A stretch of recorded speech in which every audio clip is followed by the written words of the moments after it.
YCP పాలనలో నియోజకవర్గాలు నిర్లక్ష్యానికి గురయ్యాయి. అభివృద్ధి విషయంలో బాగా వెనకబడ్డాయి. మారుమూల నియోజకవర్గాలే కాకుండా పట్టణ ప్రాంతాల్లోనూ జగన్ ప్రభుత్వం చేసిన అభివృద్ధి కనిపించని పరిస్థితి నెలకొంది. ఆక్వా రాజధానిగా పేరొందిన భీమవరాన్ని వైసీపీ ప్రభుత్వం పట్టించుకోలేదు. ఈ నియోజకవర్గంలో వైసీపీ ఎమ్మెల్యే ఉన్నా చిన్న చిన్న సమస్యలను పరిష్కరించడం కంటే సొంత పనులు చక్కబెట్టుకోవడంతోనే కాలం వెళ్లదీశారు. ఉమ్మడి పశ్చిమ గోదావరి జిల్లాలో ఉన్న 15 అసెంబ్లీ నియోజకవర్గాల్లో భీమవరం ఒకటి. ఆక్వా పరిశ్రమలకు ఈ ప్రాంతం పెట్టింది పేరు.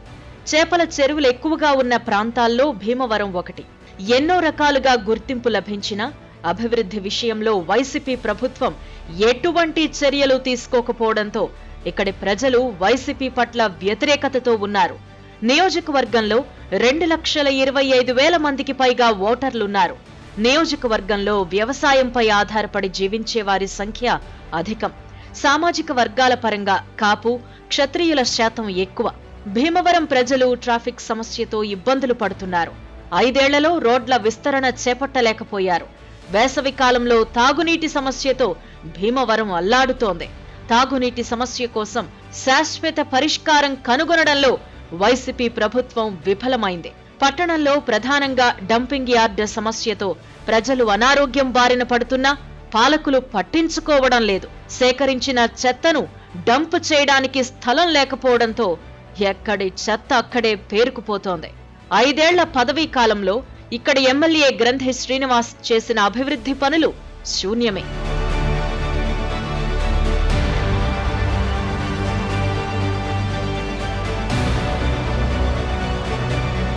ఈ ఎన్నికల్లో వైసీపీ తరపున గ్రంథి శ్రీనివాస్ తిరిగి పోటీ చేస్తూ ఉండగా జనసేన అభ్యర్థిగా పులపర్తి ఆంజనేయులు పోటీలో ఉన్నారు. ప్రజల సమస్యలు పరిష్కరించడంలో గ్రంథి శ్రీనివాస్ విఫలమైతే జనసేన అభ్యర్థి పులపర్తి ఆంజనేయులకు ప్రజల మనిషిగా పేరుంది. ఆయన గతంలో 2 సార్లు భీమవరం ఎమ్మెల్యేగా పనిచేశారు. నియోజకవర్గంలో ఏదైనా అభివృద్ధి జరిగింది అంటే ఆంజనేయులు ఎమ్మెల్యేగా ఉన్న సమయంలోనే. గ్రంథి శ్రీనివాస్ ఎమ్మెల్యేగా ఉన్న కాలంలో భీమవరంలో రౌడీయిజం, భూ ఆక్రమణలు పెరిగిపోయాయి. ప్రజా సమస్యలపై ప్రశ్నిస్తే దాడికి పాల్పడడం ఇక్కడ ఎమ్మెల్యేలకు అలవాటుగా మారింది. భీమవరం నియోజకవర్గంపై జనసేన అధినేత పవన్ కళ్యాణ్ కు ప్రత్యేక అభిమానం ఉంది.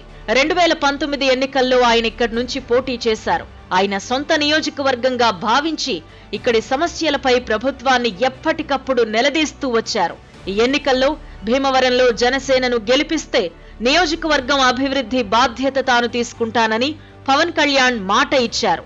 భీమవరం అభివృద్ధి చెందాలి అంటే ఇక్కడి ప్రజలు జనసేన అభ్యర్థి పులపర్తి ఆంజనేయులను గెలిపించాల్సిన ఆవశ్యకత ఎంతైనా ఉంది.